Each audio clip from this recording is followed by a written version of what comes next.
오늘 하나님의 말씀은 어제 이어서 열왕기상 20장 35절부터 43절까지 말씀입니다. 선지자의 무리 중 한 사람이 여호와의 말씀을 그의 친구에게 이르되 너는 나를 치라 하였더니 그 사람이 치기를 싫어하는지라. 그가 그 사람에게 이르되 네가 여호와의 말씀을 듣지 아니하였으니 네가 나를 떠나갈 때에 사자가 너를 죽이리라. 그 사람이 그의 곁을 떠나더니 사자가 그를 만나 죽였더라.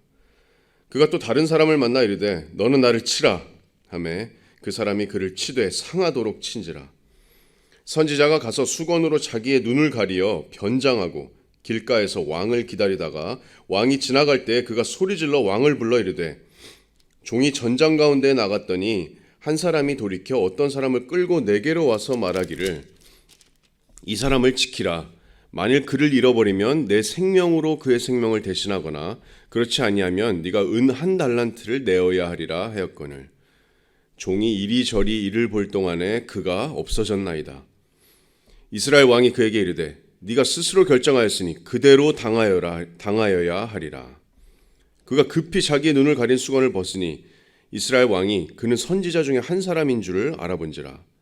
그가 왕께 아뢰되 여호와의 말씀이 내가 멸하기로 작정한 사람을 내 손으로 놓았은즉 내 목숨은 그의 목숨을 대신하고 내 백성은 그의 백성을 대신하리라 하셨나이다. 이스라엘 왕이 근심하고 답답하여 그의 왕궁으로 돌아가려고 사마리아에 이르니라. 아멘. 여러분, 구약에서 정말 수백 번이나 사용된 그런 기록된 말씀 중에 이런 말씀이 있습니다. 여호와의 말씀이라 라는 말이 있습니다. 여호와의 말씀이라. 선지자가 입술을 열어서 하나님의 말씀을 대언하기 직전에 하는 말입니다. 여호와의 말씀이라. 여호와께서 말씀하시니라. 아니면 여호와께서 이렇게 말씀하시기를. 이 말은 선지자가 내가 하나님한테 말을 듣고 내 안에서 소화해서 다시 너희에게 말하는 말이다가 아닙니다. 이 말은 내가 거의 확신하는 하나님의 말씀이다도 아닙니다. 이 말은 지금부터 내 입술에서 나오는 토시 하나하나, 단어 하나하나, 철자 하나하나가 바로 살아계신 하나님의 말씀이다라는 그런 말입니다. 하나님께서 선지자 예레미야에게 이렇게 말씀하셨습니다. 내가 너를 모태에서 짓기 전에 너를 알았고 너를 성별하였고. 예레미야 1장 9절에 보시면 보라 내가 내 말을 내 입에 두었노라 이렇게 말씀하십니다. 그래서 온 만유의 창조자이신 절대자이신 하나님의 말씀이 선지자의 입술에 그대로 옮겨지는 겁니다. 그래서 선지자가 입술을 열어서 여호와의 말씀이다라고 운을 떼는 순간 그 말씀은 정말 우리가 온몸에 신경을 곤두세워서 겸허하고 겸손하게 또 두려운 마음으로 받아야 되는 그런 하나님의 말씀이라는 뜻입니다. 하나님 말씀에는 이처럼 절대적인 권위가 있습니다. 권위가 있다는 것은 순종을 강요할 수 있는 그런 힘과 권한이 있다는 말입니다. 명령을 내리거나 최종 결정을 내릴 수 있는 그런 권세가 있다는 말입니다. 오직 하나님께만, 모든 권세의 주체이신 하나님께만 그 권위가 있습니다. 그리고 여러분 아시다시피 그 절대 권위의 하나님의 말씀이 이제는 창세기부터 요한계시록까지 66권 이 성경에 다 담겨 있습니다. 죄송합니다. 그래서 여러분 성경 어느 페이지를 열어도 살아계신 하나님의 말씀, 하늘에서 내려온 하나님의 말씀을 여러분 눈으로 읽으시는 겁니다. 여러분이 정말 하나님의 음성을 귀로 듣고 싶다면 성경을 그냥 소리 내서 읽으시면 됩니다. 이게 정말로 하나님의 말씀입니다. 그럼 제가 질문을 드리겠습니다.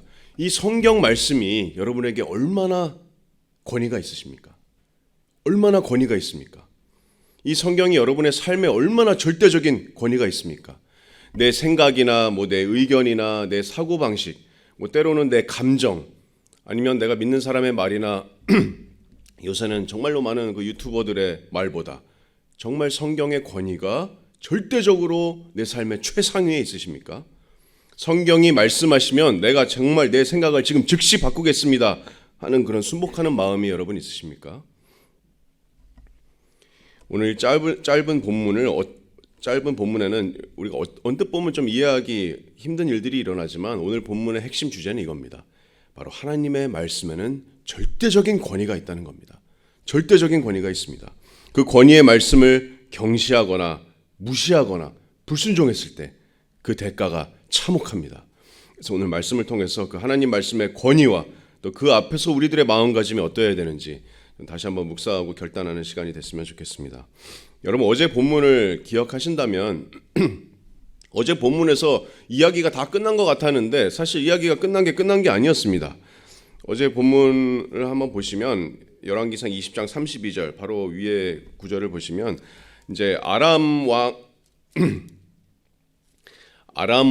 그 베나닷이 이끄는 군대가 이스라엘 군대에게 참패를 합니다. 하나님께서 이스라엘 군대와 함께 하셔서 아합이 이끄는 이스라엘 군대에게 참패를 하고 크게 패배한 그 아람 왕 베나닷이 아벡성에 있는 골방으로 숨어 들어가서 아합 왕에게 이제 목숨을 구걸하죠. 32절을 보시면 그들이 굵은 배로 허리를 동이고 테두리를 머리에 쓰고 이스라엘 왕에게 이르되 왕의 종 베나닷이 청하기를 내 생명을 살려주옵소서 하더이다. 베나닷이 정말 그렇게 의기양양하고 거만했는데 막판에 이렇게 정말 비굴하고 참혹한 모습입니다. 비참한 모습입니다.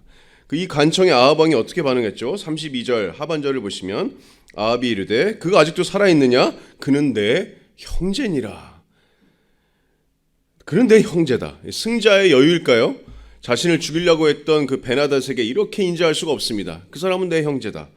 그 33절을 보시면 아합 왕이 그를 병거에 올린지라. 34절에 베나닷이 왕께 이르되 내 아버지께서 당신의 아버지에게서 빼앗은 모든 성읍을 내가 돌려보내리이다. 또 내 아버지께서 사마리아에서 만든 것 같이 당신도 다메섹에서 당신을 위하여 거리를 만드소서. 아합이 이르되 내가 이 조약으로 인해 당신을 놓으리라 하고 이에 더불어 조약을 맺고 그를 놓았더라. 자, 그래서 34절에 딱 이렇게 이야기가 아름답게 끝나는 것 같죠. 아합 왕은 인간적으로 보면 정말 좀 여러 가지로 탁월한 선택을 한 것처럼 보입니다. 적장을 이제 살려두죠. 수장을 살려주면서 평화를 유지하고 자신에게는 인자한 왕이라는 어떤 수식어가 붙었을지도 모릅니다.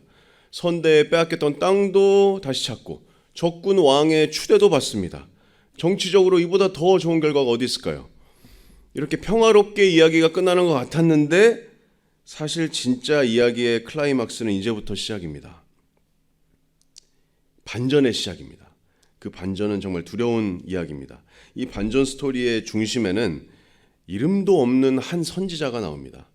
그리고 이제 절대 권위의 그 여호와의 말씀이 임하시는데 먼저 이 여호와의 말씀이 선지자, 이름 없는 선지자의 친구에게 전해집니다. 자, 35절부터 37절까지 말씀 보겠습니다. 35절을 보시면 선지자의 무리 중 한 사람이 여호와의 말씀을 그의 친구에게 이르되 너는 나를 치라 하였더니. 자, 지금 너무 이상한 상황이 갑자기 펼쳐지죠. 갑자기 등장한 어떤 한 이름도 없는 기록되지 않은 이 선지자가 그의 친구에게 여호와의 말씀을 이릅니다. 자, 나를 쳐라.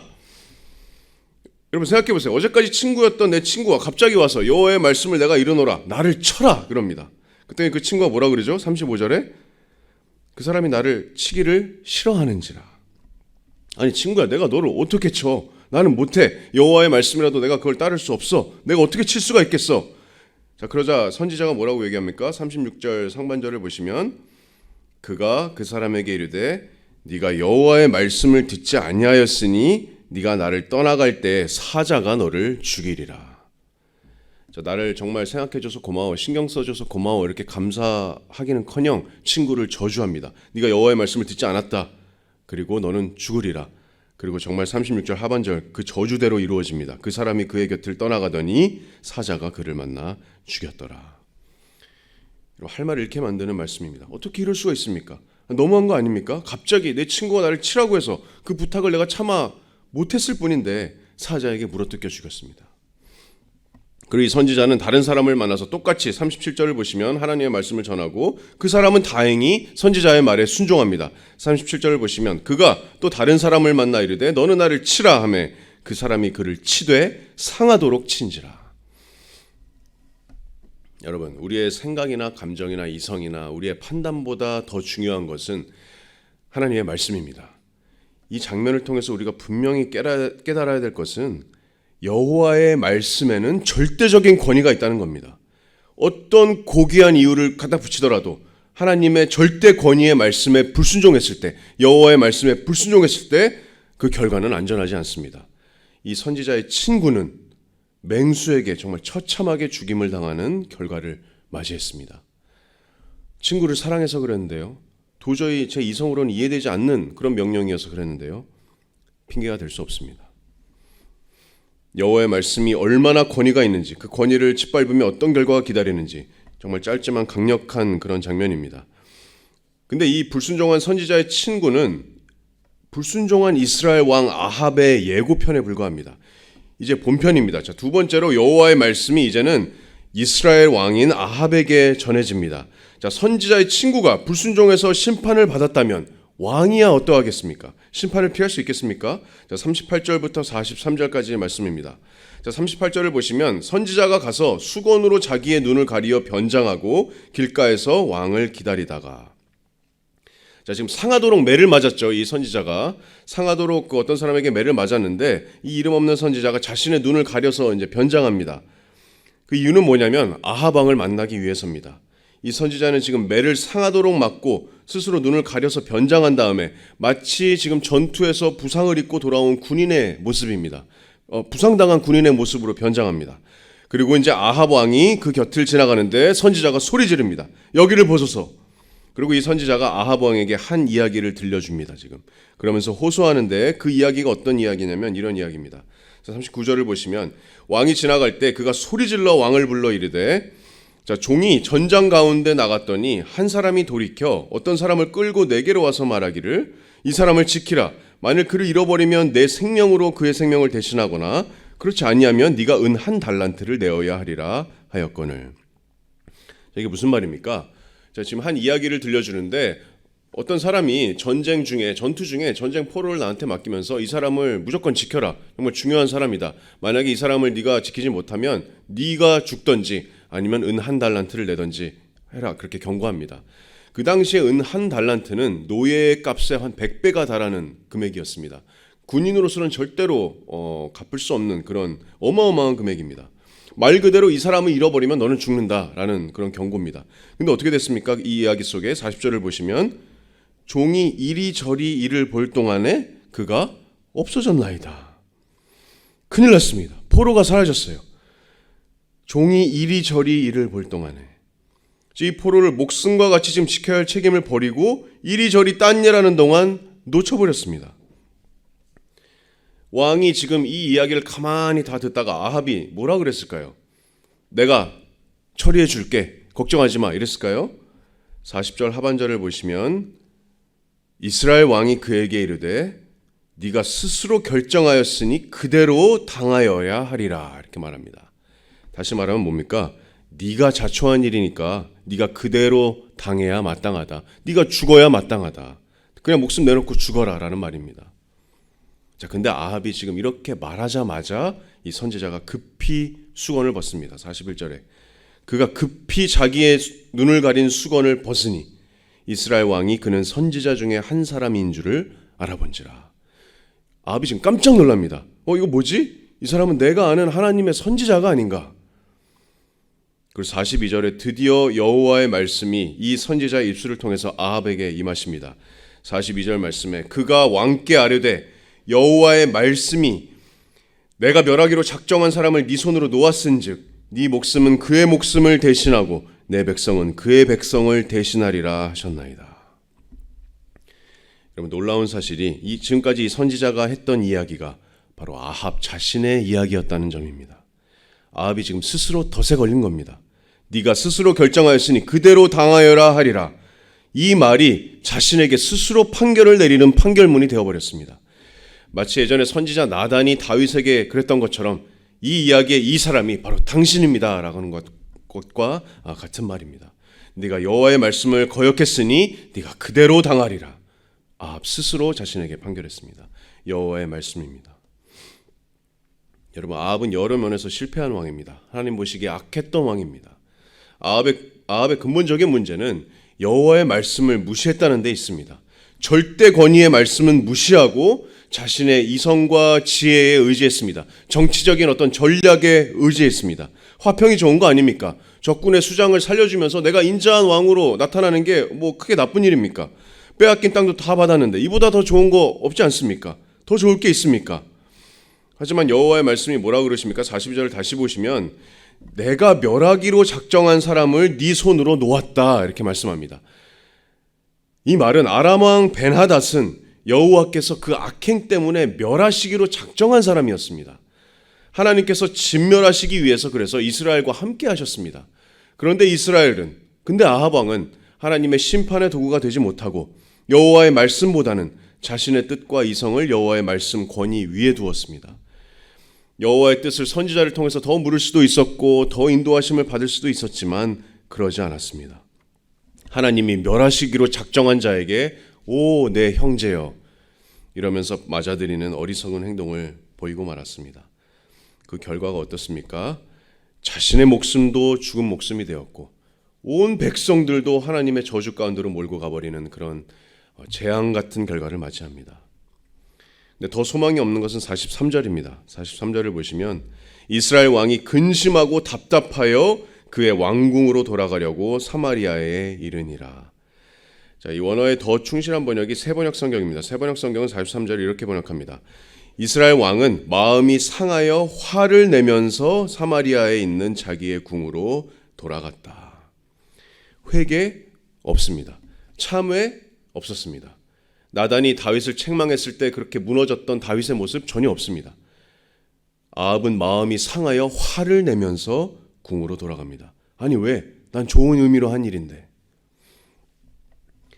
말씀의 절대 권위를 무시하고 거역하면서 자신의 생각을 말씀의 권위 위에 둔 그 아합의 말로가 처참합니다.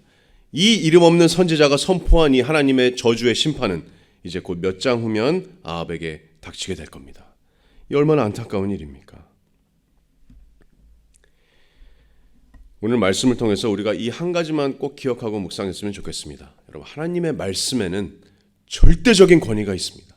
하나님의 말씀에는 절대적인 권위가 있습니다.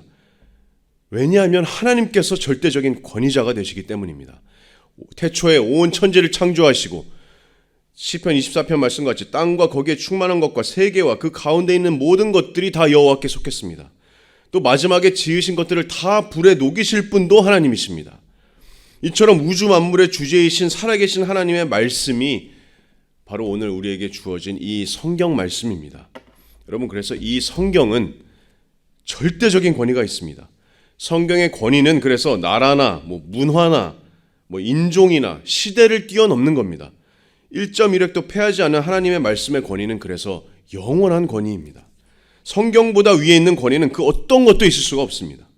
그래서 여러분이 성경을 펴고 읽으실 때 또 설교 말씀을 들으실 때 그 말씀을 여러분의 삶의 정말 절대적인 권위로 여러분이 인정하십니까? 내 감정이나 내 생각이나 누구의 말보다 내가 듣는 이 설교 말씀을, 내가 펴서 읽는 이 하나님의 말씀을 정말 가장 절대 권위로 여러분 인정하십니까?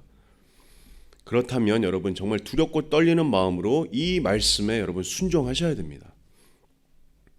오늘 선지자의 친구나 아합에게서도 보았듯이 내 생각이나 감정을 말씀보다 내가 더 권위에 두지 않기를 원합니다. 매일 우리가 주일 강단에서 선포되는 이 하나님의 말씀, 이 설교 말씀을 순종하려는 그 마음이 내 마음 가운데 있습니까? 우리 마음을 좀 들여다보기를 원합니다. 성경 말씀을, 또 내가 듣는 설교 말씀을 내가 어떻게 대하고 있는지. 은혜 받고 그냥 거기서 끝나는 말씀이 아닙니다. 우리에게 1차적 성경은 우리한테 1차원적으로 그냥 단순히 삶의 지혜나 사는 법을 알려주는 동기부여의 책이 아닙니다. 성경은 우리 삶을 지배하는 최종 권위의 말씀이고, 그래서 우리는 이 성경 말씀에 전적으로 순복해야 하는 것입니다. 여러분, 데살로니가 말씀으로 말씀을 맺겠습니다. 여러분, 데살로니가 교회는 다른 교회와는 달리 사도 바울이 정말 칭찬 일색으로 가득했던 교회입니다. 데살로니가 전서를 보시면 정말 바울이 계속해서 끊임없이 이 교회를 칭찬합니다. 정말 훌륭하고 본이 되는 교회였습니다. 그 중에서 정말 눈에 띄는 구절이 바로 데살로니가 전서 2장 13절 말씀입니다. 이 데살로니가 성도들이 하나님의 말씀에 대해서 어떻게 반응하는지 사도 바울이 이렇게 칭찬합니다. 데살로니가 전서 2장 13절 말씀에 이러므로 우리가 하나님께 끊임없이 감사함은 너희가 우리에게 들은 바 하나님의 말씀을 받을 때 사람의 말로 받지 아니하고 하나님의 말씀으로 받음이니 진실로 그러하도다. 이 말씀이 또한 너희 믿는 자 가운데서 역사하느니라. 아멘. 여러분, 우리 교회가 정말 이런 교회가 되기를 소망합니다. 여러분, 말씀을 받을 때 정말 우리가 사람의 말이 아니라, 설교자의 말이 아니라, 단순히 목사님의 말이 아니라 하나님의 말씀으로 받는 교회, 또 말씀이 가장 최고의 권위가 되는 교회, 또 그 말씀이 믿는 자들 가운데 이 말씀처럼 살아 역사하는 그런 교회가 되기를 간절히 소망합니다.